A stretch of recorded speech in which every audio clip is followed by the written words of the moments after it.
Tapi apa yang dilakukan oleh mantan pimpinan penyidik, kalau nggak salah Dewas maupun penasihat KPK yang melaporkan Ketua KPK, Jenderal Firly, atas dugaan pelanggaran etik dan pidana ke Dewas KPK, saya kira biasa-biasa saja di alam demokrasi itu.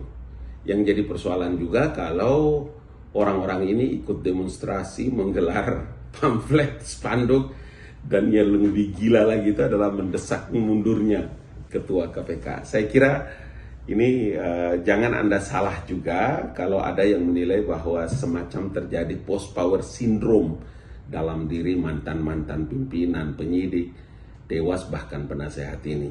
Ya seperti itu publik. Jadi di alam demokrasi boleh saja orang memberikan penilaian berbeda, termasuk Anda menilai ya dugaan yang dilakukan oleh Pak Firly, atau orang juga menilai Anda itu terjadi post power syndrome dalam bulan puasa kok ribut-ribut melulu. Oke, itu aja.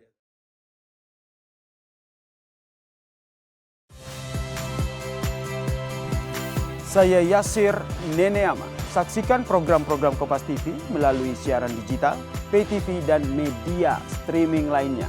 Kompas TV, independen, terpercaya.